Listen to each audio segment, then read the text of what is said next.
welcome back to Rams Up, your favorite LA Rams podcast. We are part of the Fans First Sports Network. You can follow us on our YouTube channel as well at LA Rams Up. I'm your host, Mark. I'll be joined occasionally by my football gurus, Paul and Ian. Let's get to it. Rams Up Nation tuning in, or Rams Nation, however you like to look at it and call us. Welcome back to the Rams Up Roundtable. I'm Ian, that's Mark, that's Paul. And please like, subscribe, share this video with all your Rams fans. Share this channel, this podcast, wherever you listen or watch us. We really sincerely appreciate it. We appreciate all the growth that has happened this season and all the messages we all get saying, hey, how much they appreciate all the videos we crank out. And I was at the Eagles game, and I couldn't tell you how many people pulled up when I met with our friend Jake Ellenbogen. People are like, hey, I recognize that voice and face telling me. Nice. And I'm like, oh, you're part of the Rams Up crew, huh? And I was like, yeah, what's up? And I had some conversation with some people at the tailgate in the pink zone for everyone who knows what's going on out there. So I say a lot to say thank you very much. Keep sharing, keep liking, keep commenting. We enjoy all the engagement and talking with you guys, and your support is very much welcome and appreciated. But gentlemen, here we are. And there's some big news happening. Before we recap the Eagles game, share our final thoughts, get into the Saints stuff. Demarcus Robinson, DUI? I chuckle because, I mean, the weekend was crappy already at SoFi, me being there physically, your guys' reaction after, and all of Rams Nation's reaction. But what the hell is going on? I mean, I'm sure a lot of Rams fans wanted to drink their sorrows away, but when it's a starting receiver, you don't want that guy to be doing it, just like the fans. Oh, yeah, gentlemen. Mark, we'll start with you, dude. What the heck? Well, he's our touchdown maker, and on top of that, but I've had this conversation with my son many times about athletes getting in these types of situations. And, if it were me, nothing wrong with going and partying after a game. Absolutely not, and when I was his age, I was doing similar things, but I could not afford to have a driver perhaps, or just, have someone else drive you around while you're partying. You have the money to afford that type of thing where you're not driving home. And if you are, driving 100 miles an hour is bad enough. And I obviously I shouldn't say it's alcohol related, but we can maybe suspect it had something to do with that. And you make bad decisions, and just don't put yourself in that situation. Go out and party. Hire someone to drive you around after the game and take you home. Problem solved. And these guys can afford it. I don't get it. Never understood. Yeah, I agree with all that. What about you, Paul? Yeah, that's a situation that's bigger than football. Regardless of what his status is, he has a responsibility to himself. I mean, you have to think about yourself, but you also have a responsibility to the community. You're driving 100 miles an hour, and there's someone's mother, father, sister, brother, whatever. Something happens, and we know something has happened not too long ago where that a terrible wreck involving an NFL player. So yeah, he has to be better than that, and not just for himself, but for the community that he serves. He has tremendous opportunity, and like Mark said, right, he's making millions. I mean, it's inexcusable. You can't do that. So he's fortunate that in a way that nothing more serious occurred. So hopefully he'll learn from it. Hopefully he'll be a better person for it. But yeah, this is, and it's interesting how McVay is going to respond to it. I think this is going to be a very important decision that the Rams make in how they address this situation. And Mark sort of hinted at it. It's going to be very significant of how the team perceives McVay in this scenario. Yeah, to answer that in a roundabout way about how McVay's going to handle it, well, he did say to reporters today, gentlemen, Rams Nation, that he will not be suspended by the team and he will be available to play Sunday afternoon against the New Orleans Saints. Now, it's not really a conspiracy, but my logic of to why that is that okay, he was probably truthful to the coaching staff, to McVay, to the organization. Like, yeah, you know what? I was pretty turned. I was pretty drunk. And I just, I didn't blow or take any tests with the cops to avoid getting fully charged. I'll fight this thing in court that you had mentioned off camera, Paul, which is not a bad strategy to get out of serious trouble if you're looking to do that, which in this case he was and is. So I'm sure he was truthful about that, truthful to, like I said, Coach McVay and the organization. And I think that truthfulness plus, this is one of my conspiracy, for everyone out there who doesn't know, Demarcus Robinson's tied for 4th in the entire National Football League in touchdown catches with 6. The Rams are like, we can't score touchdowns. We need that guy out there. And that's probably half of it too. Half of him being truthful, and then half is because he's ultra productive in the wide receiver room, scoring touchdowns, what seems to be impossible for this Rams offense week by week. We never know what we're going to get. So those two things combined leads to him being available for this Sunday's game. And will the league suspend him? It's possible. Will he get charged and have to do time service? That's possible too. By I'm sure anything up there in the Simi Valley area, or whatever county he got yanked in. I'm not sure exactly. So we'll see, but not a good look. This would be one of the last plays I would have expected for this thing to happen. No one was killed, no one was hurt, and I think you can take that victory for now. But no more of this crap in a season that has enough topsy-turvy curves, swerves, and everything other car analogy you can think of. We don't need players getting wasted after games, win or loss, causing outside issues and causing more stress for a coaching staff that's got enough on their plate trying to have good game plans to win games. So, yeah. But I guess on a positive note with players, gentlemen, and thankfully this is something that we can all have a little smile about. Tyler Higbee is finally returning to practice after a long time of rehabbing that stupid hit by the Lion safety, where he tore his ACL and MCL on a clear dirty hit. And I'm blanking on that Lions player's name right now. Save me, someone. If you can remind me real quick. But awful hit in the wild card round. Kirby Joseph, there you go. I just thought of it right now. And it's good to see that he's finally been well enough to return to practice. Mark, what are your thoughts about Higbee's eventual return? As McVay says, he does not expect him to be ready to go for this Sunday's game against the Saints, but next week and beyond, coin flip, could be ready, and that's good news.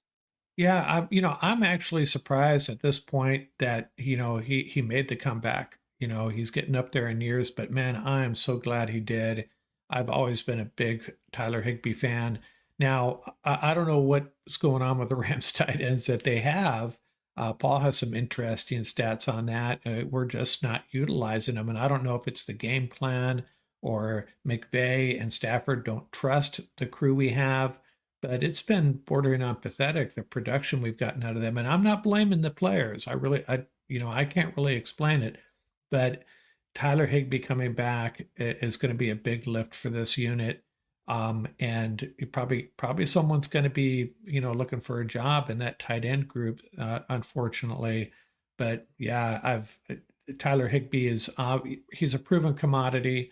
We know that he's good. He's a guy that Stafford will go to in critical situations. So, and that's something we've been missing. Stafford to any tight end, please. Yeah, no freaking kidding. What about you, Paul? Yeah, I mean Higgs is he's a McVay favorite, probably because of the blocking scenario.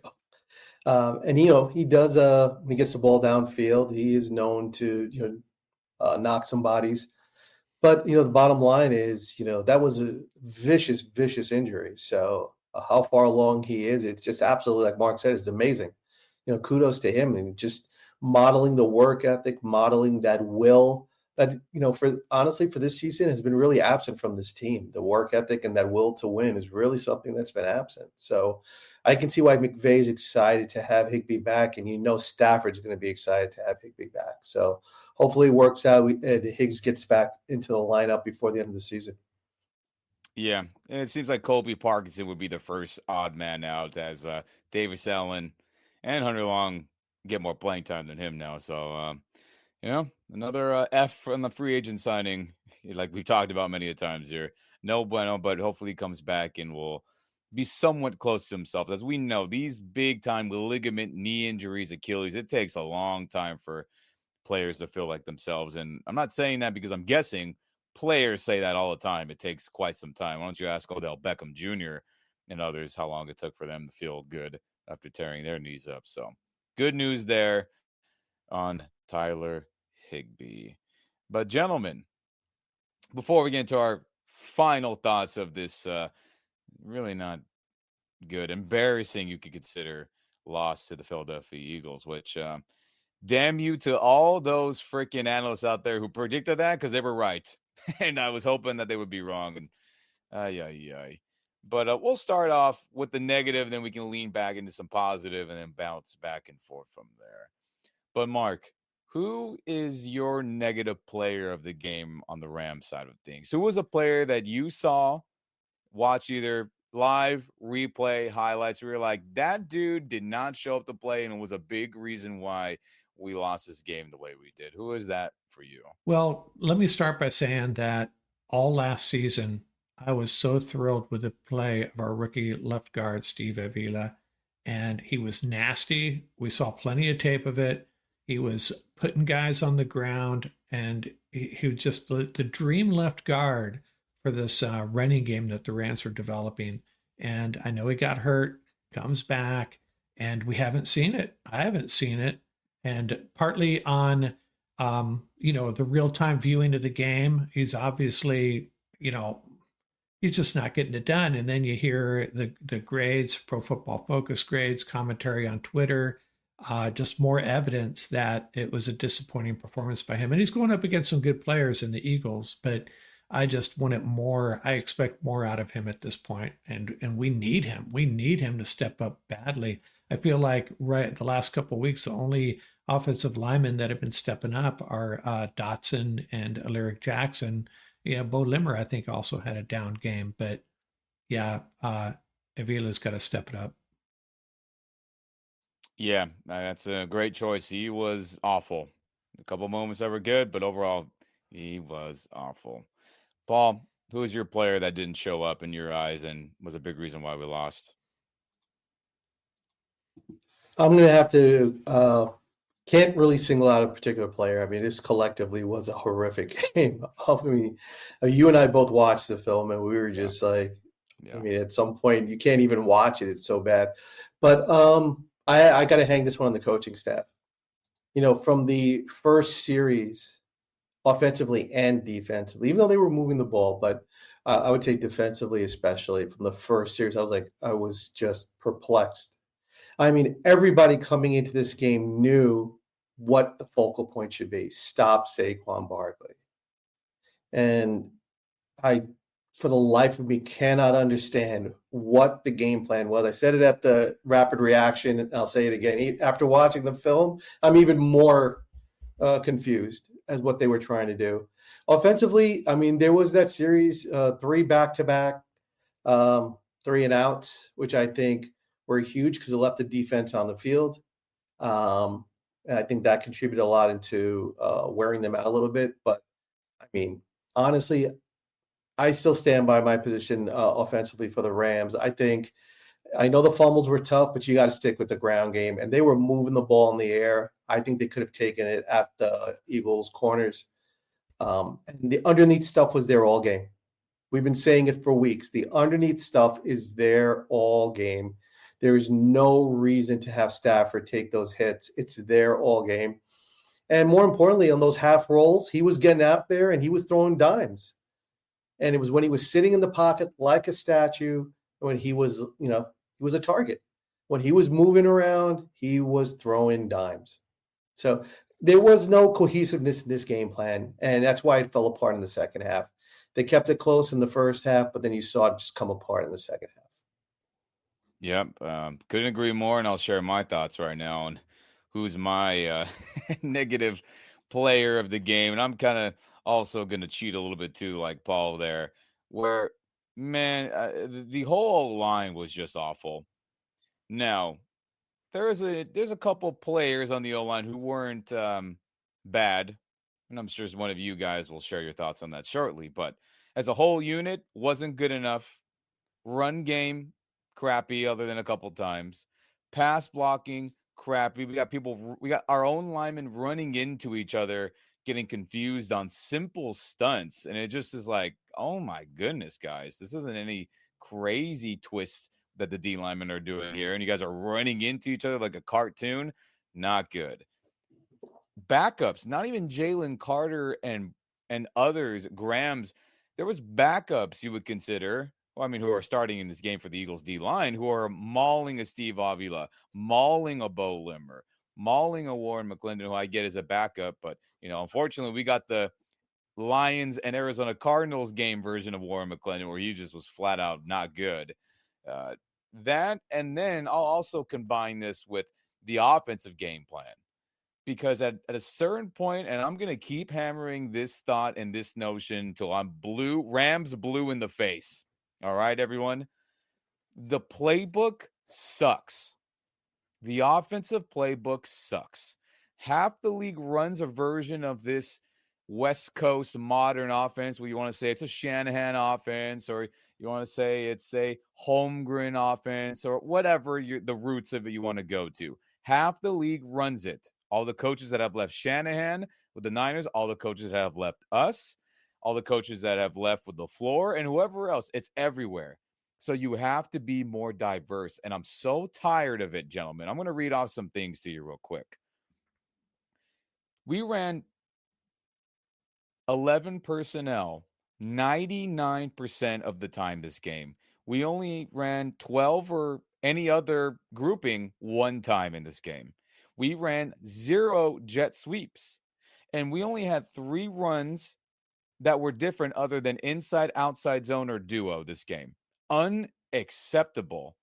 Also, 0 tight end screens again. 0 running back screens again. I don't understand why we think that we can just line up and do the same 50 plays in different variations and think that's just going to work. Half the league knows this offense. And when you're also not being diverse with the types of plays that a professional team should run, you're setting up your O-line to have a bad day like they did. And you're setting up your team to have all these losses, whether starters are healthy or starters are not healthy. So I blame it on the O-line for their play. And I also blame Coach McVay and the offensive staff for not adjusting or for just not having a professional game plan against defenses week in and week out. We see a good game and then we see weeks of the same old crap. So my negative player is the entire O-line, Sean McVay, and the offensive staff. It was just one giant disaster. And golly, that's irritating, everything I just read off to you guys. Ridiculous. High school coaches could have more diversity than what we've seen from the Rams this season. Ridiculous.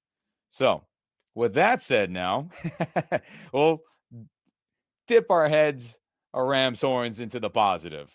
So Mark, who is a player that you saw, or coach or coaching staff, because now me and Paul have dipped into that, who you saw or watched and said, when that dude was ready to go and he was a big reason why we were even going to have any chance at all of winning this game? Who is that for you? Well, for me, it's got to be Puka. But you could say that about him virtually every game. He's getting to that point where, back in the day when I was doing the podcast by myself a lot, I didn't give game balls to Aaron Donald. You just kind of like, yeah, Aaron Donald, sure, and you find someone else to give a game ball to, and it's kind of that way with Puka now.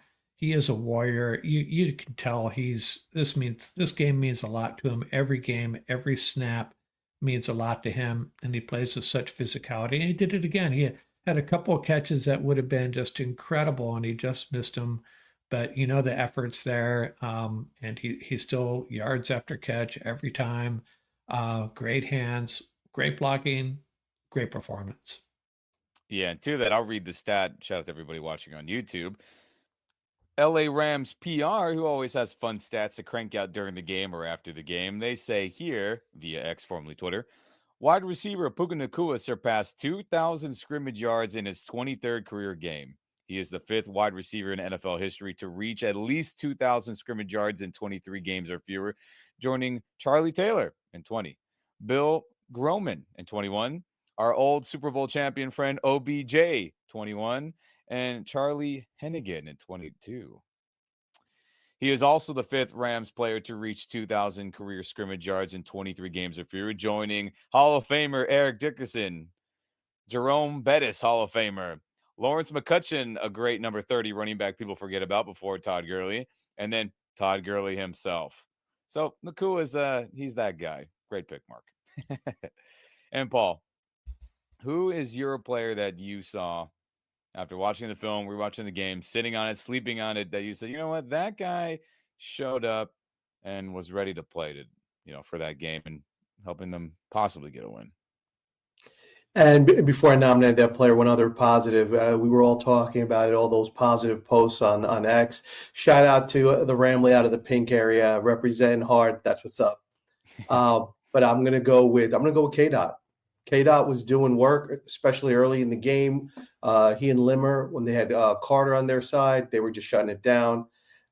They were opening up the lanes. They were pass blocking. So I'm going to go with K-Dot. For me, he's been the one constant for the Rams this year. His physicality in the pass game as well as the run game, he just brings it every week, just a pure professional. This is where the free agent money went, and this is the type of player they should have spent their money on. So this is how you do it. And he's just, once the Havenstein Monster comes back, that right side is going to be solidified again. The Rams are going to be in decent shape. But, shout out to K-Dot, way to do work. And shout out to GNX. That's the way to drop that album. Shout out to K-Dot and from LA. Shout out to the Rams, K-Dot. Yes, indeed. And I know I hammered the O-line earlier, but I mean, individually on his thing, he was not a reason why things went disastrous. And couldn't agree more with everything you said there, for sure, Paul. Good pick. And for my positive player, I'm going to go with somebody who should have been on the field a lot more. And shout out to you, Paul, off camera. You reminding me of this stupid reality that we had Bobby Brown having more snaps than Braden Fisk. What the hell were we doing in this game? So he's my positive player because he's the only one on the D-line that was consistently showing up. And yes, he got bulldozed a couple of times by Dickerson and others. But overall, he looked like he was ready to go, getting the only sack on Jalen Hurts. And gentlemen, he's fantastic, isn't he? I mean, he should be over Quinyon Mitchell, I believe, at this point for Defensive Rookie of the Year odds. Him and Jared Verse should be the top 2 guys, both Rams guys. So I'll read this stat again from LA Rams PR on X, formerly Twitter. Defensive end, D-tackle, Braden Fisk joined Shaquille Leonard, or remembered him as Darius Leonard from his time with the Colts, as the only player since 2000 to record at least 6 sacks, 2 forced fumbles, and 2 fumble recoveries through a player's first 11 career games. Wow. He also surpassed his teammate Byron Young, Aaron Donald, Robert Quinn for the most sacks by a Rams player through their first 11 career games, with his sack on Jalen Hurts in the early part of the Sunday night game. So, again, for everyone who hated the trade, you were wrong. For everyone who continues to hate the trade, come on now. Stop it. Whether you're a football fan, Rams fan, and a lot, this trade was worth it. I assume and I predict it'll continue to be worth it as the years come on and he gets better and better.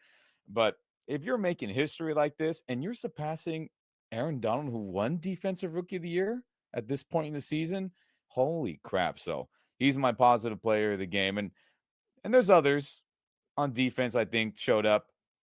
But with Braden breaking history, I thought I had to shout, I had to shout him out on this for sure. So Hey, and I gotta say, you're talking about the trade that we made, and how about the trade we didn't make?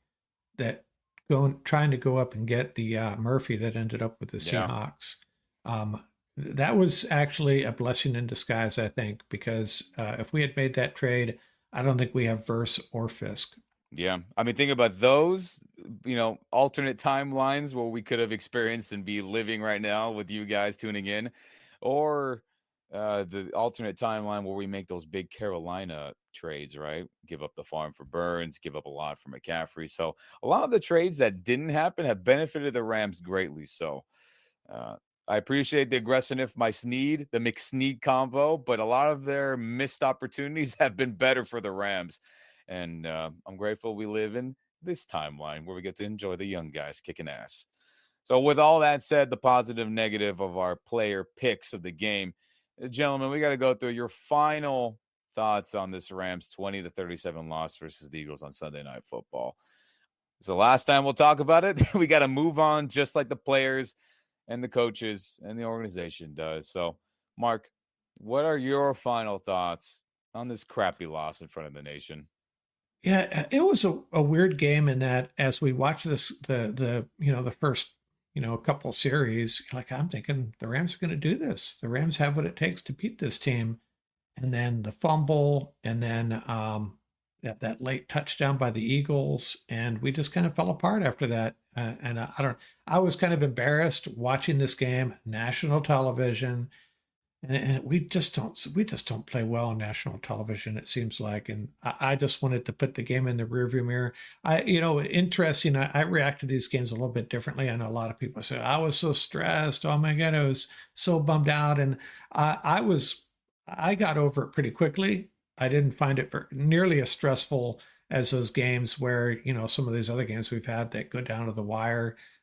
We win at the end or we lose at the end. This game was just kind of like, let's get this over with, move on to New Orleans. It kind of sucked. Yeah, it sucked. What about you, Paul? What are your final thoughts on this crappy loss in front of the nation? Yeah, sometimes you just got to throw the stats out the window, and you got to trust what you see. And when you see it, there were a lot of positives, man. The passing game, Stafford to the wide receivers, man, that's a constant. Like Mark said, Cup and Puka Yakua and D Rob, but the things that they're not doing well are just so glaring and on so many different levels. And defensively, it was just a disaster. So what they're not doing well is just at such a poor level.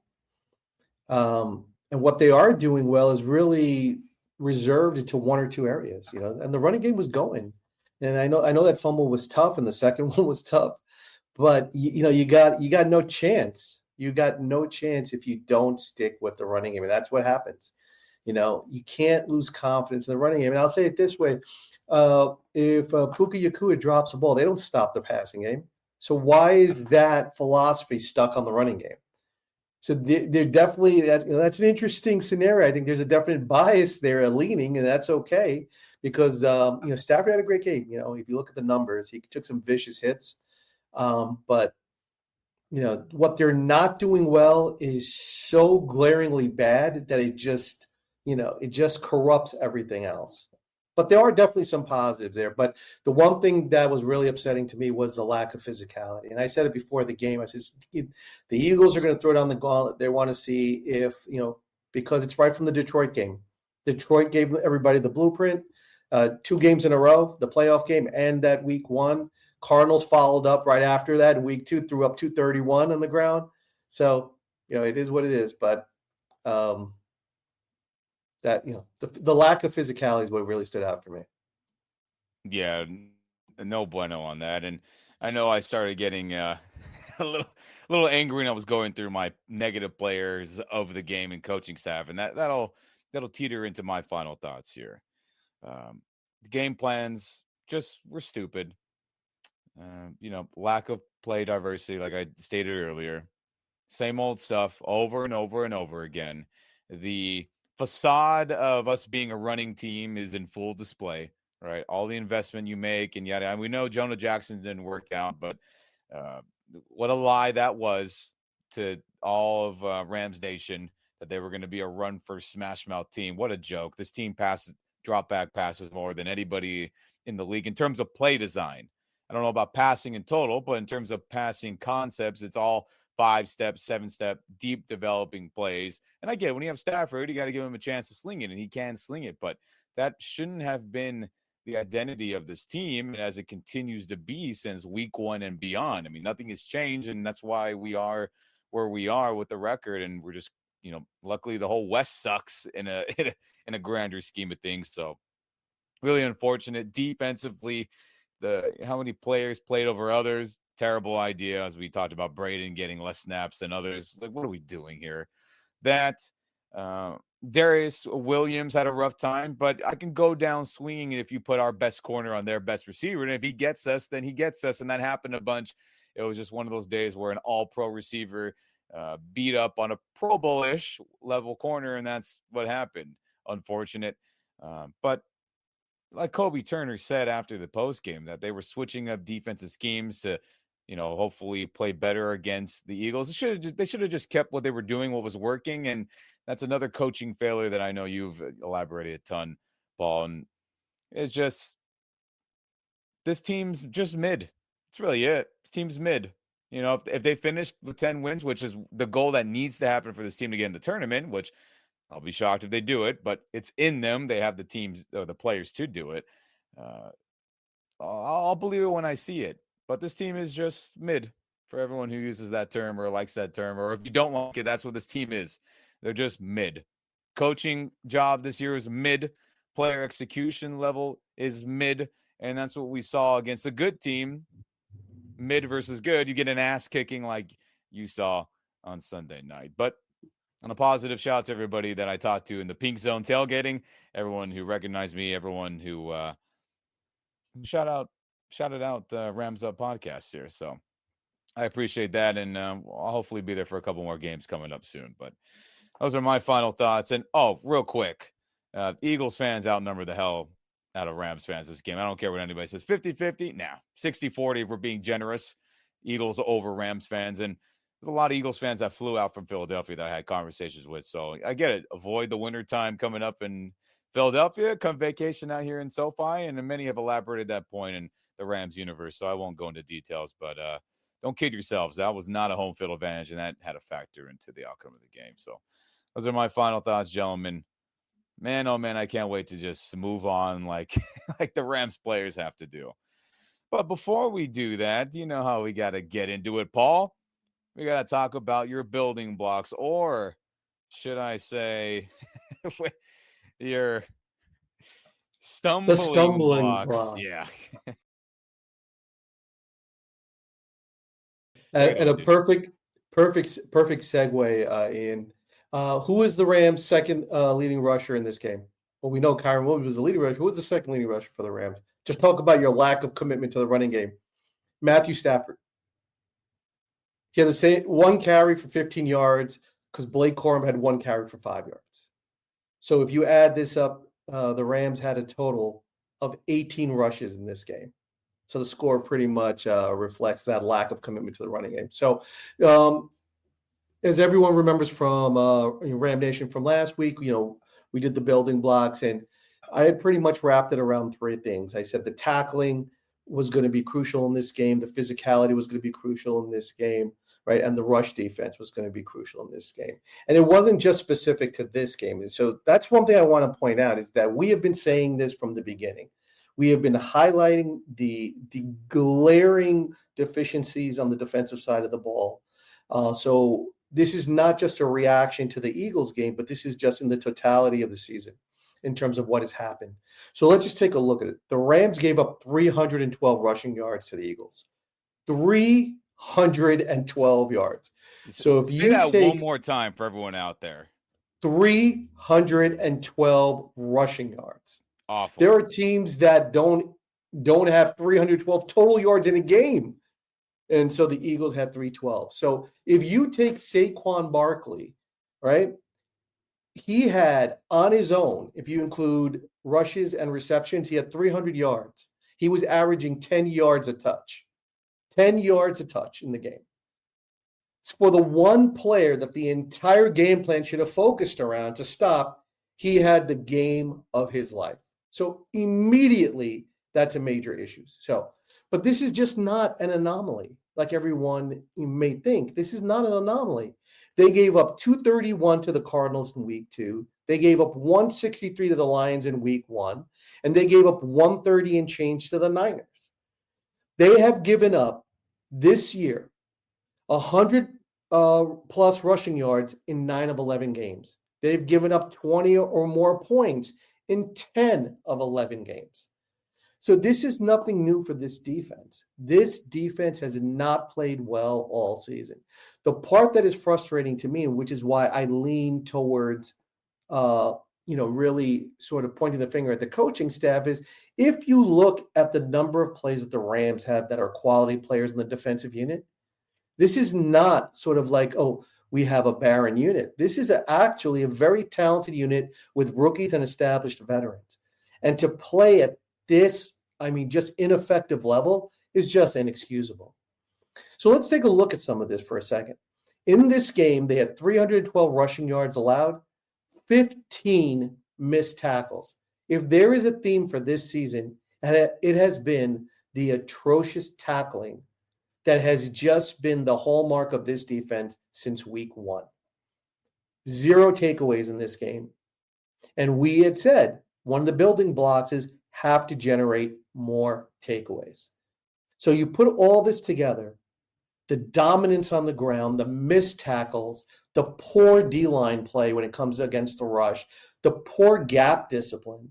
One of the, obviously we watched tape, and one of the long runs by Saquon, Verse didn't set the edge. He was 4 yards inside of the tight end, 4 yards inside of the tight end. And Curl just could not, get around in time to hold the edge, and Bark was gone. So little things like this, the lack of discipline in setting the edge, is another feature of this defense that has just plagued them all season. BY, Hollywood, whoever is Verse on the edge, they do not do a good job of setting the edge and playing discipline on the outside. It just helps. This defense just falls apart. So if you take a look at the season numbers, they are averaging 144 rushing yards a game. That is what they're giving up. That's 28th in the league, right? So in comparison, in terms of their own rushing game, look at that disparity there. You're averaging 50 yards. You're a minus 50 in the rushing game. Think about that for a second. A minus 50 right off the bat on the ground. Okay, the point differential, 25-21. They're still giving up a ton. The Rams have ticked it up. They've gone over the last couple of weeks. They've gone from 19 and change. They're up to 21 now. But still, you're looking at a 4-point differential, but a 50-yard differential on the ground. Just, you're behind the 8 ball in every game. That's just the way you have to look at it. And the slow starts do not help at all. The Rams versus the Eagles, something that has plagued this offense. So you talk about stumbling blocks on defense. The major stumbling block on offense that we pointed out last week was the Rams were 0-8 on third down. There is some type of mental block here. The Rams on third down, I do not understand what is happening. They just are a different team on third down. It almost looks like they're trying to get that first down and second down so they don't have to get to third down. And I think part of the issue is that on third down, they are so, I guess, the only word is they have an aversion to throwing it short and taking what's there, that they're trying to look downfield on third down, and that's when they're, having their difficulties because they're just not in tune of taking advantage of that quick hit short passing game. So, and also without the benefit of screens, without the benefit of the quick, or the late release of the tight ends, that really puts you once again in a, you want to have high efficiency, high percentage passes on third down. So this conversion rate is second to last in the NFL. That says it all right there on the offensive side of it. So yes, they're scoring points, but that's why they're having these spurts in games where they have those 3 and out. So that's why, and that's the nature of the Rams this season, those peaks and valleys. So the other really disturbing aspect of this offense is, and I put the numbers up there just for comparison. If you take a look at the Rams' total tight ends for the entire season, all 3 tight ends, they total 36 receptions, 1 touchdown. They are averaging 29.5 yards a game for the season, Ram Nation. You look at the running backs, 29 receptions, 2 touchdowns. They're averaging 15.1 yards a game. So if you average it out, it comes out to a total of 65 receptions for under 500 yards for the season. That comes out combined. That's running backs and tight ends, Ram Nation, for the Rams, 44.2 yards a game. That's their contribution to this offense. So when we say that this offense is wide receiver centric, it's not a matter of opinion. The numbers speak for themselves. And for defenses, that's pretty easy to figure out. And that also contributes to this third down inefficiency. So just to give you a little bit of a contrast, Brock Bowers, right? His numbers in comparison to the totals that I just shouted out: 74 receptions, 744 yards, and 3 touchdowns for a 67.5-yard average. So he has outperformed all the Ram tight ends and running backs combined as a rookie. That says it all. That says it all. And just in closing, and why I say stumbling blocks, the Rams made no moves at the trade deadline. I made it pretty clear that, I was advocating bring in a D tackle, right? You're not going to be able to survive the season with this rush defense. So we had to wait for the Eagles, right, to embarrass the Rams on national TV for them to realize that you're not going to be able to roll this team out there. And the way it sort of plays itself out now is if I was an offensive coordinator in the NFL, you know what I'm going to do? I'm going to run the ball. I'll tell you why. Not only am I going to get yards, Braden Fisk has to stay off the field. He only got in 44% of the snaps because they have to rotate the D tackles. Yeah. So there you go. By the sake of running the ball, you're going to force, right, Kobe Turner, Braden Fisk, and some of the other Hoyt off the field because they have to stay fresh and they have to rotate. And you're going to put players who are not in that same caliber, like Bobby Brown, onto the field for more reps. And there's your domino effect. And offensive coordinators have probably figured this out, and that's exactly what they're going to do. And that's just going to take away from that, high pressure rate and that attack mentality of this defense. So that's number one. And, the other thing that we have to take a look at is the lack of leadership and the tone setters on defense. That's huge. Coach Henderson, when he was here, he talked about that dog mentality. We lost EJ, you lost AD. The Rams' failure on their part is not to have brought in a veteran to bring in that edge, and to take nothing away from the conductor. That dude is doing work. To take nothing away from these young rookies. They're rookies still. There has to be a presence in that locker room. So I ask you, Ram Nation, who is that nasty presence in the locker room? Exactly. That is the black hole in this defense. And for them not to have made a move at the trade deadline, not to have given Coach Henderson that DC job, is now haunting them, right? Chris Shula is completely overmatched in this game. And it's not just this game. Look at the pattern on defense. So this is a major issue on defense. And I still say that. You can save face. You can salvage the season. Bring in a consultant. Call it a consultant. You save face. No one has to look bad. And teams do it all the time. Look at Green Bay, like I said. They brought in Saleh. You think Saleh's game planning offense over there? He's not a way. He's contributed to that defense. So that's what they got to do, because right now they are not going to survive the season. They're going to get gashed again. So right now it's not building blocks. It's stumbling blocks. They got a lot of work to do. But going into the Saints game, there are some positives that they can build on. But right now, it's a lot of pitfalls awaiting them. Woo! That's big as a truth bomb as could possibly have been dropped for everyone tuning in here, Paul. That was a good job there, man. And the good thing is that the Western Division is still up for grabs, which is crazy. So hopefully there will be some blocks to build upon and feel good in the future weeks ahead. But well said there, my friend. And yeah, go ahead, I was Mark. just going to say real quickly, sorry, the things that you're talking about at the end there, it seems to me that Ernest Jones would have been that guy, right?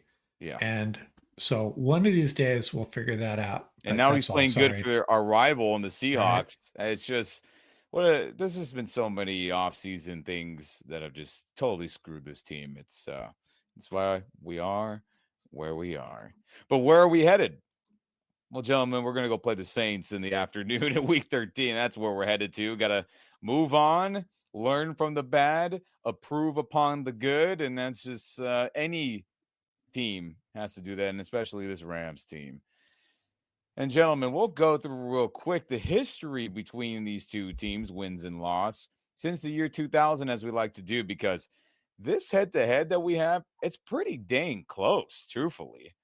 So here's our Rams versus Saints history. We've been playing them quite a bit since the year 2000. There's the famous playoff game where Warner threw 3 interceptions and we lost in the playoffs. The opposing quarterback, who I'm blanking on his name right now, threw 4 touchdowns and we got upset in the hopeful back-to-back greatest show on turf season. We played each other in the famous, infamous, depending on who you ask, NFC Championship game from the 2018 season in that 2019 NFC Championship, where, there may or may not have been PI, but I say that jokingly, half jokingly. I didn't see anything. Yeah. So there's that game, and there's been tons and tons of regular season games that have gone on. Most recently, the Thursday night game where both teams were 7-7, and it was a de facto playoff game, if you could consider that, in front of the nation. And that was a hard-fought game where the Rams came up on top. And then there was all the games against Sean Payton's teams throughout the McVay era, and then even going back to the Fisher eras and beyond. But in total, if you don't want to count it up, Rams Nation, who's tuning in, we're 10-9 against the Saints since 2000. So this record split is pretty dang even, which off my initial thoughts, I wouldn't have thought it would be that close. I thought we'd be ahead by a little bit more, but things are pretty close, and I'm sure this game coming up won't be any different, truthfully, in terms of the closest and the nail-biter-ness that it'll have. But gentlemen, what are your quick thoughts on this Rams versus Saints history since the year 2000? Seems like we've had some really interesting games with them, right? A lot of stuff happens in our games with the Saints. And I think one of those playoff games you mentioned, the Greatest Show on Turf, I'm not going to pinpoint it exactly. We had a chance to win that. We forced a punt, and Hakeem fumbled, I think. And that was pretty much the end of it. And then the interception you talked about. And remember, these teams were divisional rivals back in the day, back in the good old days. And I think the Rams, I wouldn't say they dominated, but the Saints weren't very good back then. But yeah, it seems like a lot of interesting stuff happens when the Rams and Saints meet. Yeah, I agree. What about you, Paul? Yeah, they got the interim head coach fire now. So the Rams have got to be careful. They might be walking. You talk about a trap game. This might be one of those games. So they're 2-0, and teams they find that motivation they got to do one for the interim head coach. And there's always something about these interim special team coaches that always scare me when the Rams go in and play them. Yeah, and then they'll probably make the mistake. I shouldn't say that, but I've never been a big fan of bringing the interim coach back as what the Raiders did, right? I think that could be a mistake, but that could very well be what happens with the Saints. We'll see. Yeah, we'll see. Well, if they beat us on Sunday, that reality becomes more possible, and hopefully we get a win. But based off this history, who freaking knows, right? And to that point, Rams at Saints coming up. Rams are 5-6. Wish we had a better record. Should have a better record. At the Saints, who are 4-7, and a lot of that has to do with injuries to their team overall. The record does not reflect how much better they've been playing with a healthier squad as they've been getting guys back. But Rams got killed by Saquon Barkley, and then Saints are coming off a bye. Oh, what great timing for this game to be a must-win game. And they beat the Browns previously. Taysom Hill had an insane day, and they had a win right before that as well. So they're playing much, much better, which is not good for us. But with that said, gentlemen, we'll go through some of the Saints' best players real fast here. And these are all players, Rams Nation tuning in, that we agreed upon are some of their best players. So we'll start off real quick with inside linebacker Demario Davis. He's the linebacker who has the New Orleans shooter sleeve. He wears that one all the time. Very interesting pattern. The league doesn't find him, or maybe they do, but that's very distinct. I'm sure he'll be wearing it for this game we play up. So if you're not sure where he's at, find 56, who's got the crazy Saint sleeve, arm sleeve on, and he's fantastic. He's all pro level, Pro Bowl level, insane tackler. Pretty much every defense he's ever been a part of, he's been fantastic. So that's a player we definitely have to watch out for. No doubt about it. So hopefully our offense doesn't get smoked by him. Next player which I think isn't a shock if you really think about it. It's got to be Taysom Hill here. I mean, dude's the ultimate Swiss Army knife, if you like that term. Dude would be a perfect football player for any version of professional football from 1960 and back, where everyone played every side of the ball, everyone caught passes, threw passes, everything. I mean, Taysom Hill is the reason why they were winning any games, truthfully, on the offensive side of the ball. Quarterback play, throwing it, taking handoffs in the backfield, lining up at tight end, lining up at the fullback H-back spot, whatever you like to call it, out wide, screens, kick return. I mean, dude is freaking insane. And everyone thought when Sean Payton left, he would be not as a factor or wouldn't be as good, excuse me. And that's just been not the case. Dude is a baller. And the last player, which should be no shock to anybody, is all pro running back, Pro Bowl level running back, Alvin Kamara. Dude is filthy. Dude is elusive. He's got the swag of the Migos family, if that's all true and real, what you hear every now and then. And he's got paid accordingly for all his production and is such a damn good player. And shout out to Mark for adding this fun stat here with, his gained the most career scrimmage yards for the Saints with 11,273. So in case you were like, how good is Kamara? He's had some down years. Dude's still killing it. He'll go down in the Ring of Honor for the Saints. If he continues to have insane stats and yards, I mean, could he be Hall of Fame? Not arguing that, but you could have that conversation if he keeps producing year after year like he does. So those three guys, filthy. Kamara, filthy. And those are three players that we definitely have to worry about and watch out for sure. But we'll go through some other fun slides here with the Saints and everything going on there. So opened with 2 wins over the Panthers and Cowboys that we all saw, where everyone thought they were having the greatest offensive performance since the greatest show on turf. They were smoking people, dropping 50 burgers on everybody, it felt like. And it was like, holy crap. Then people started getting hurt. Injuries piled up. They weren't being insane on offense, and they lost 7 straight. Eagles, Falcons, Chiefs, Bucks, Chargers, Panthers. That got their head coach, Dennis Allen, fired after that loss to the Panthers, and they get replaced with their interim coach, Darren Rizzo, I like to say. And now they have some of that interim coach magic as they've won the last 2 games that we put on earlier, Falcons, and then had a convincing win where Taysom Hill had the game for the ages against the Browns a couple weeks ago.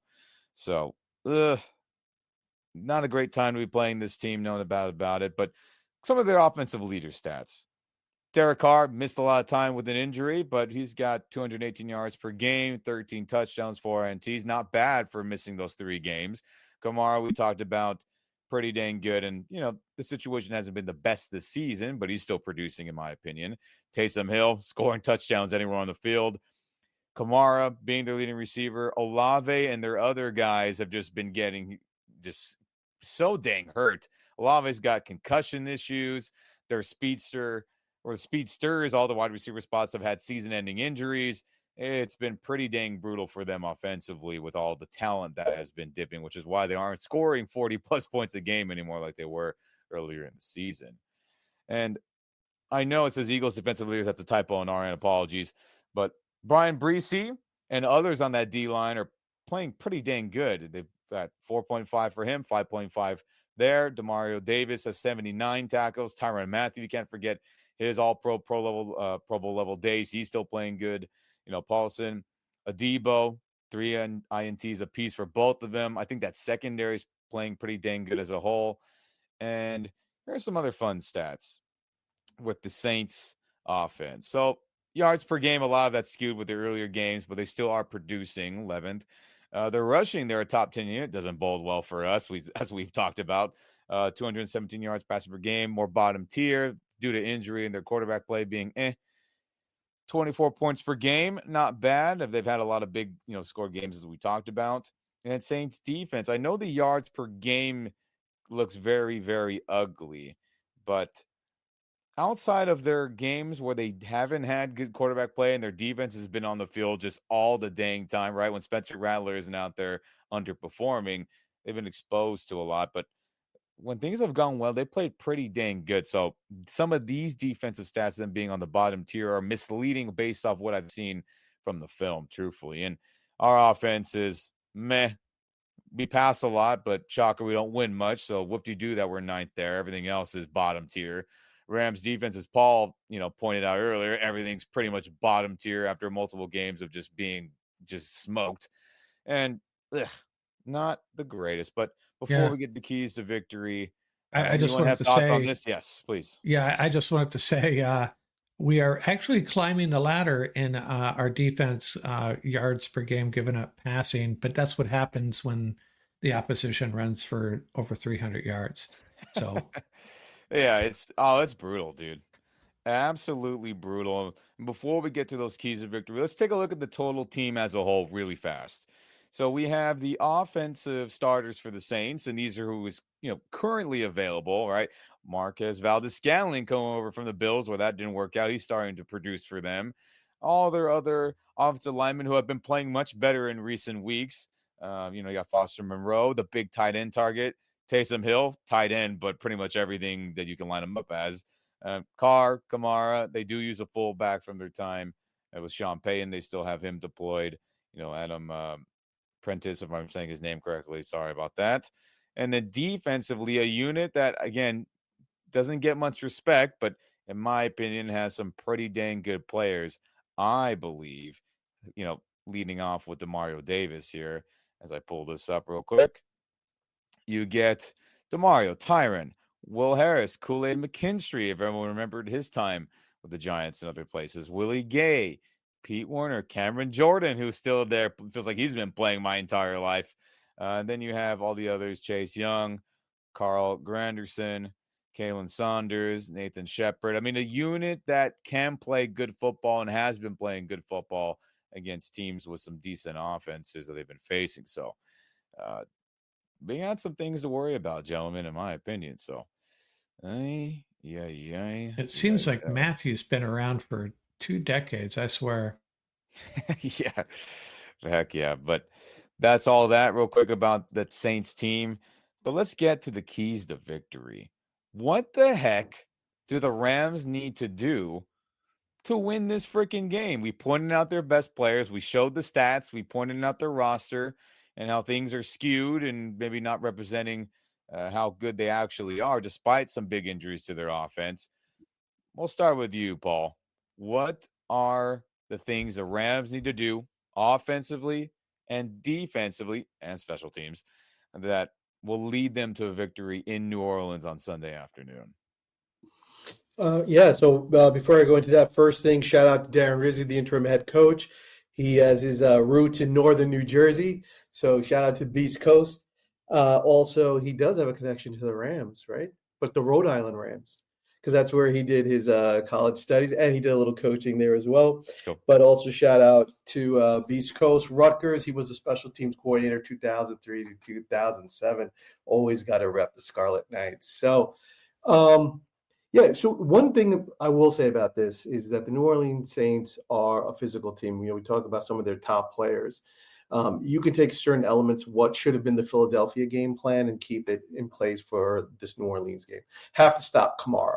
He's a little bit under 1,200 total yards. He's already got 7 TDs. He's a dual threat. You have to stop Kamara. Put it on Carr to beat you, right? And I agree. And nothing against their wide receiver core. Obviously, they're hurt. They're banged up, right?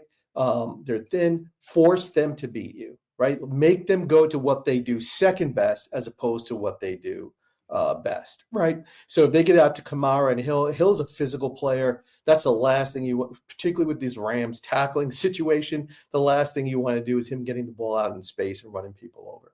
So I think that's the key aspect on. And one of the major failings in the Eagles game was they were using that cheetah defense almost like a bear front, Ram Nation. So what they were trying to do is that NASCAR setup, which was to get after the passer, they were trying to use it as almost like a quasi bear front, right? And it really isn't. But so what they have to do is get back to what they do well. That they have to keep Rose Boom in. When they go single linebacker, it's got to be Boom. There's no question about it. It has to be Boom when they go single linebacker. But they have to go back to what they were doing well. They had 3 units. They had a base unit, a nickel unit, and a dime unit, and they have to go back to that because they were faring, in my opinion, much better when they were in that type of look. So the other thing is they cannot get sucked into that same type of rotation where Braden Fisk, Kobe Turner are off the field that frequently. Whatever the situation is, they have to work on this as a team. They have to find their ability to stop the run. Every Ray Lewis has said it. All the great ones have said it. The way you measure the toughness and heart of a team is in their run defense and in their running game. Bottom line. Whether you're a running team or not, does not matter. The heart and toughness of your team will always be measured via the run because that's how you establish the line of scrimmage. So that's something the Rams have to embrace. And this concept, because that's why I was saying for many weeks, this defensive pressure rate is misleading because if you're running upfield and letting Jalen Hurts run underneath you for first downs, then it doesn't really matter that you're getting pressure because that's what Jalen Hurts wants, right? We saw that 4 times in the Eagles game. You have to be disciplined in what you're doing. So the Rams have to get back to playing good fundamental defense, which means gap discipline, controlling the line of scrimmage, setting the edge, the concept of force and spill. They have to play that. When they play that in a disciplined fashion, they're not as bad as this Eagles game showed. They can sort of hold it together. So that's what I'm saying. Like you can carry over many elements from that Philadelphia game and say, look, we did a terrible job against Philly. Let's get better in this. They got to get back to that cheetah as their NASCAR defense. That is not a bare front. It does not play well against the run. I understand what they're trying to do. The team looked confused when they did it. You could tell Omar wasn't used to it. I'm sure they practiced it, but the guy simply didn't have enough reps. And he looked lost out there. He wasn't throwing the body around. He wasn't reacting as quickly as he was in previous weeks. Offensively, I think they got to run the ball. The Saints are a sneaky, dangerous team. Let me tell you this, Ram Nation. They have a top 10 red zone offense and a top 10 red zone defense. So that taking everything else away, when that field gets compressed, you want to know why that red zone offense all of a sudden becomes top 10? Because they run the ball. They run it right at you. Right? And Kamara out of the backfield is dangerous on defense. Let me tell you something. Demario Davis, can you imagine him on our defense? One-man wrecking crew. That dude is severely beast mode, man, when he gets rolling. So on defense, they want to force you to kick field goals. You know, and I hope Cardi does get a chance to get off the schneid, man, because that's rough. I feel bad for the kid, man, because that's why a lot of NFL teams do this, Ram Nation. It's not a knock against Cardi. They always say, when you draft a kicker, it's tough in the NFL. There's a lot of pressure. You have to be willing to bite the bullet that first season, right? It's rare when rookie kickers really thrive. But I hope he gets a chance to get off the schneid and maybe get a couple of kicks in there close up. No, I hope so too. What about you, Mark? What are your keys to victory? Offense, defense, and special teams. Well, defense, we need to play better against the run, especially. Now, last year, different team, of course. That we shut down Kamara pretty well. 9 carries for 19 yards. Kyron ran 22 carries for 104 yards. I'm not sure how much that matters, but we have shut him down before. And I'm hoping that, this defense does feel a little embarrassed, and they're going to come rocking and socking in New Orleans. As far as the offense goes, we've been saying it for 2 months. We need to run the ball. We need to diversify the playbook. We need to get the tight ends involved. And I'm kind of giving up on that. I don't think they're going to. It's just not happening. So all we can really hope for, and the Rams, the one advantage the Rams have in this game is their pass offense matches up fairly well against the Saints' pass defense. So let it fly. Block. Let's protect Stafford. Throw the ball to Puka and DeMarcus and Cup, yards after the catch. And that's what they're going to do. We just have to accept it at this point, I guess. I hope that they establish the run and get Kyron rolling, but I don't know. I'm just I've kind of given up on the wish list we have. Maybe McVay will prove us wrong this week. But hey, at least we have a great quarterback and some really good receivers. Let's make it work this week. And to add to Mark's point, Mark's bringing up a good point. So look, if they've already cracked the top 10 in the passing offense. So if you want to throw the ball to wide receivers, go right ahead. The Rams got a wonderful wide receiver room. But here's the thing: you have to keep your tight end in to block.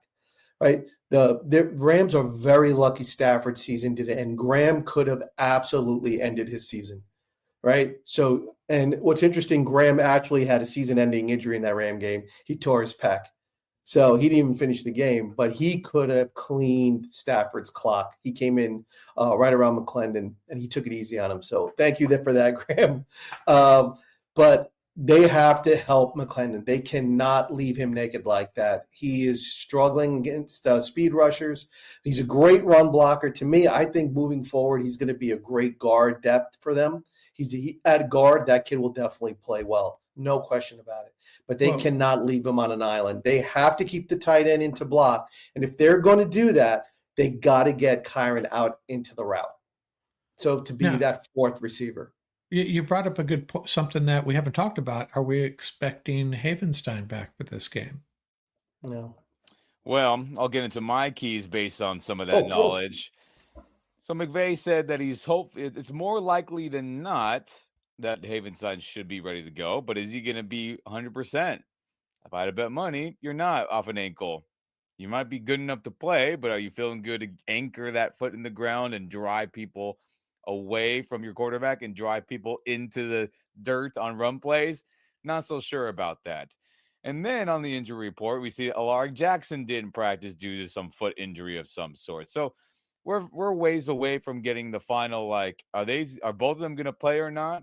But I'm going to act like Havenstein's going to play it, but not be 100%. And I'm going to act like Alaric Jackson's not going to play this game based on what I'm going to say right now with the keys of victory.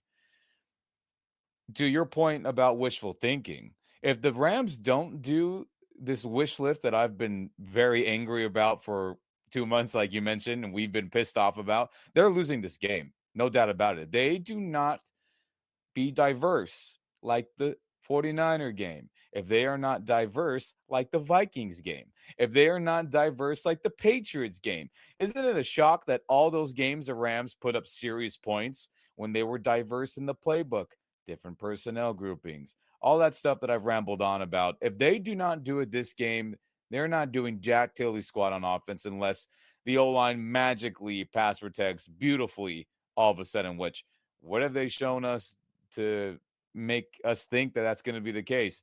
Nothing. So that's my keys to offense. McVay's got to have a good game plan, diversify against a good defense. And again, that's beating a dead horse, it feels like, and it'll probably continue to feel like the whole season, rest of the season. But if they don't do that, they got no shot, and we'll see another maybe 2 touchdowns in a field goal game under 20 points. It'll just be another blame everybody other than the coaching staff, which I know a lot of our fan base likes to do, but it's time to start putting blame on the coaching staff more often than not. So that's keys to victory on offense. Keys to victory on defense is anytime Taysom Hill is in the game, double him. Dedicate more bodies to him, because other than him, and I get Marcus Valdes-Scalen's pretty dang fast, but he's a one-trick pony, truthfully, based on his route running skill set. He'll go deep downfield as long as we have, a decent up top safety to run with them or get a head start. We should be okay.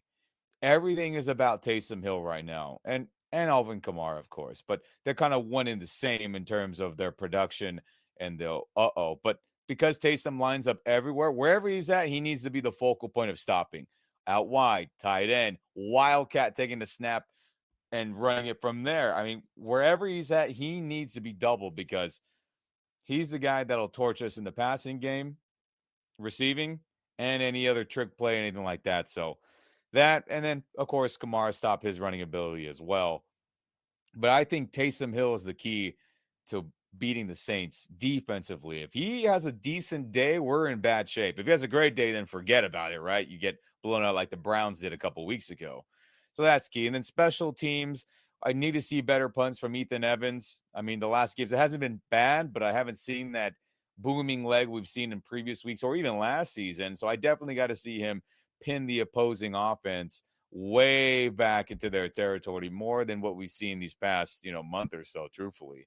And then Cardi, whatever the hell's going on with him, and I know McVay said they've had good conversations, and he's not getting benched or cut, or we're not bringing in competition to, one way or the other sway him downwards or upwards or lift him up. But the dude's got to make the makeable kicks. Excuse me. It's flustering me thinking about it, just how we're in this position again with kickers. So get him in a good spot, 40 and under, and then later in the game, if it requires deeper field goals, hopefully not, then we can get him going. But if it's nothing from 40 close, go for it on offense, because this dude's, his kicking swagger is gone right now. It's gone. So how do you get that back? Get close as you can to the red zone and let him kick from there. If he makes a few, hopefully he doesn't have to make that many. We score touchdowns. Then we can start elevating him to say, okay, now we're a little farther back. All right, Cardi, go hit that 47-yarder. Go hit that 53-yarder that we know you can do. And I think that's very key for special teams. So Evans got to punt better, and then build Cardi's confidence up with shorter kicks if possible.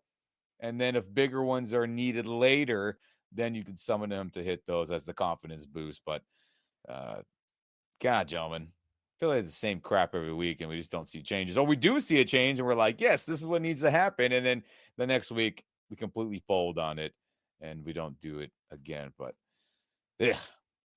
frustrating. I think that there's an interesting wrinkle on defense, which I'm surprised that they haven't really utilized in the past couple of weeks. And I'm wondering what your thoughts are on it, is that they're not really bringing a lot of pressure from the edge like they used to bring. They used to send Curl. They sent Durant a couple of times from the slot, or Lake from the slot. You don't really see that anymore. And I think that's what's happening, is like teams are able to prep for them fairly easily, because there's nothing really, like, there's no mystery to what's going to happen. So there's one thing if you do it really well, yeah, absolutely. Right? People can know what you're going to do and you just impose your will upon them. But I don't think the Rams D is there yet. They got to send Curl. They got to send whether it's Lake or Durant. Look at that Vegas game, man. That Vegas game, that worked really, really well. And they sort of got away from that. And everything's been up the middle, right? Which is fine. But so that's one thing that I would love to see, is a little bit more from the edge. And also that helps with the run D. That's a nice way to help with the run D, is to send the pressure from the edge. The other thing is, if they're sending these players, this is definitely a coaching scenario. The players that are rushing up the middle, whether you get there or not, you have to put your hands up. You have to disrupt the vision of the quarterback. That's one of the advantages of coming up, rushing up the middle, right? When you're in those inner lanes, those A's and B lanes. So you have to put your hands up. And they are not obstructing the vision of the quarterback. And the quarterback is throwing right over them to the open receiver. So that's another thing that they really have to adjust. I think those two big adjustments could make a big difference in this game, because they can be aggressive against these New Orleans wide receivers, in my opinion. That's what I think they should do. Be aggressive against these New Orleans wide receivers, like we've been talking about. And then, clamp down on Kamara and Hill, do the best you can with that. And you got to tackle. You have to tackle, right? No matter who you play, if you don't tackle, they're going to look like world beaters. True.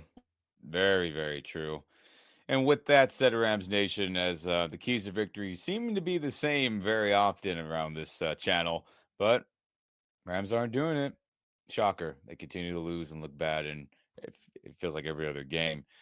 But with that said, we got to give our early score predictions here. And we know it's early in the week. We talked about the possible injuries of guys playing or not playing, and we get all that. There might be guys for the Saints that are unavailable that do end up being available, vice versa. We know all that. But here on this roundtable, we like to give you a score based on everything we talked about today. So we'll start with you, Mark. What is your early score prediction? Rams win or Rams lose? What do you think? I think the Rams are the better team. They just have to get their act together. Yes, yeah. I have a lot of faith in Cooper Kupp and Puka Nakua and Matthew Stafford getting it done. I think the defense is going to be fired up to try to prove something. It's going to be, if you had asked me, 2 months ago or even a month ago, I was kind of like, okay, this is a W. We go to New Orleans, this is a W. I don't feel that way anymore. It's pretty a coin flip game, but I'm picking the Rams, and I'm going to go with 27-24. 27-24. Well, I hope our offense is able to put up some points like that because, Yeah. golly, man, it's been such a struggle. But I do hope that is closer to reality than what we've seen in the past. So I hope you're freaking right on that. Paul, what is your early score prediction on this Rams Up round table that we got today? I think Coach Burns stumbled upon the answer. This unit, whether it's offense or defense, the Rams are just not fired up. They come into every game, they are flat. You had the greatest show on turf, being honored at SoFi. You play a game like that, Yeah, I know. right? You go into Detroit with your boy Stafford wanting that win, and you let him down not once but twice. Teams got to like step up, man. There's no heart. They do not understand like the ramifications of some of these things, and that's I think Mark hit the nail on the head. They got to find a way to get themselves fired up and play their brand of football, play some smash mouth football. I think they're going to stay true to their trend. I think it's going to be a one-score game. It's going to be 24-17. I think they'll struggle a little bit with the physicality in New Orleans, especially some of their key players. But I think in the end, I think it's going to come down to Staff and King Cup and Puka Yakua. Yeah, I hope that's what will happen too. And I think my score will be no shock to anyone who watches us regularly. I mean, what the hell has this offense done for me to pick them to win a freaking game? Sincerely, I'm picking the Rams to lose 17-24 in a upset by many of the experts out there from NFL.com and wherever else. As we know, the Saints team is depleted, but what has this offense done consistently the entire year to make me feel like all of a sudden they're going to turn it on? And we've seen them turn it on, but I don't believe it until I see it consistently. And I picked them to get smoked against Philadelphia last week, and I was hoping I was wrong, but it ended up being the case. And I expect this loss to happen, and it'd be by one score. I'm not expecting some ass kicking. And let's just say the Rams do win, which I'm hoping for. Let's not get that twisted. I am hoping for, a win, but the win will probably be one score as well. But I'm picking this team to have another dud against a defense who is talented. And like Mark said earlier, do we really expect them to make any changes? Probably not. I'm hopeful because it's the season is riding on these next month and some change of games. But I can't objectively, logically pick them to win based on all the film that I watch and all that and say things are just going to suddenly turn a corner. I hope I'm wrong, but I'm picking them to lose this game. Can't blame you, really. Totally understand. They need a bounce back game from Iron Kyren. Do not shy away from giving that kid the rock, man. He will step up. And Staff, I think Staff's gonna, he's going to do his thing. Puka's gonna have a great game as always. King Cup's gonna be clutch as always. They just gotta lean on their boys, but they cannot shy away from that run game. They need that run game to keep Stafford like alive. Otherwise, they're just gonna pin their ears back and come after him again. And listen, like I said, Stafford's very lucky to come out of that Philadelphia game unscathed. Yeah, and Yeah, let's not forget and about real quick. Let's not forget about the last time we were in a weird situation in New Orleans. Stafford had that spinal contusion injury where everyone was questioning his future. So, it was the last time we saw Allen Robinson as a Ram. Last time we saw Stafford that season. So like you mentioned earlier, Mark, a lot of just crazy bullshit happens against the Saints. And hopefully this game is not one of those where things just go, Spelton in the NFL, X-Files, Twilight Zone, things I happen. seem to, was it in New Orleans that Tutu had that long touchdown that came out of nowhere? Yeah. Right. That was 2022. Yeah. Yeah, and the thing about Derek Carr is an interesting quarterback. I have a lot of respect for his talent. He can just light it up, but he is prone. It seems like, especially against the Rams, it seems like every time he's played against the Rams, he's had at least one really big bonehead play.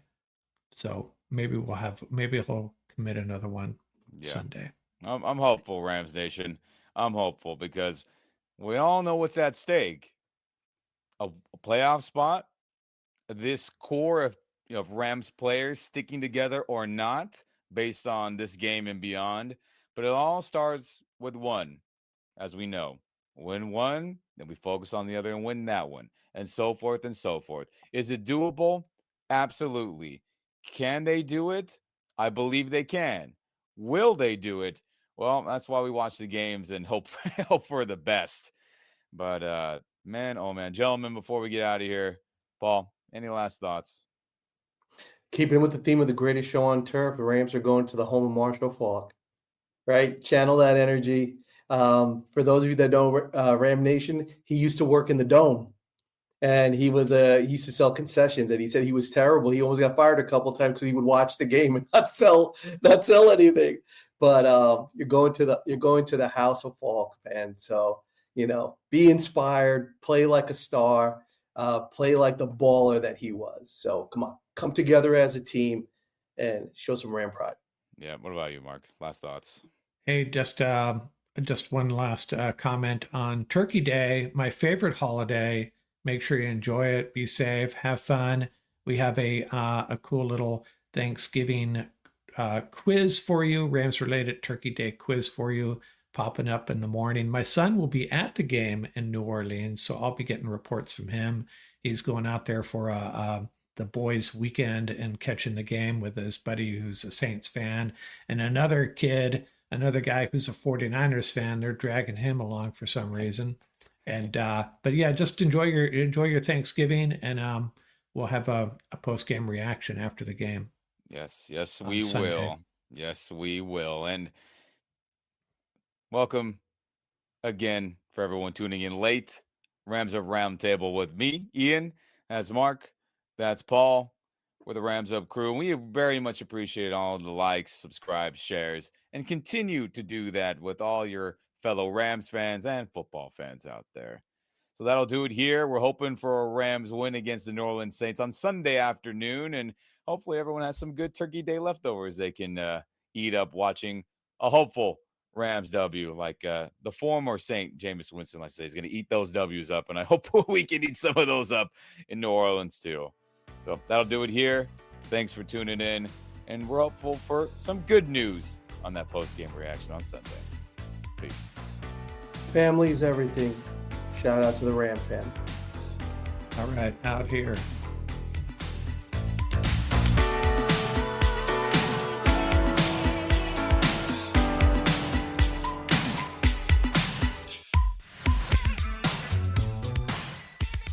That's going to do it for this episode. Remember, you can reach us at ramsuppodcast@gmail.com. And don't forget about our YouTube channel. Our handle is at laramsup.com. Till next time, keep the horns up, stay safe, and have fun out there.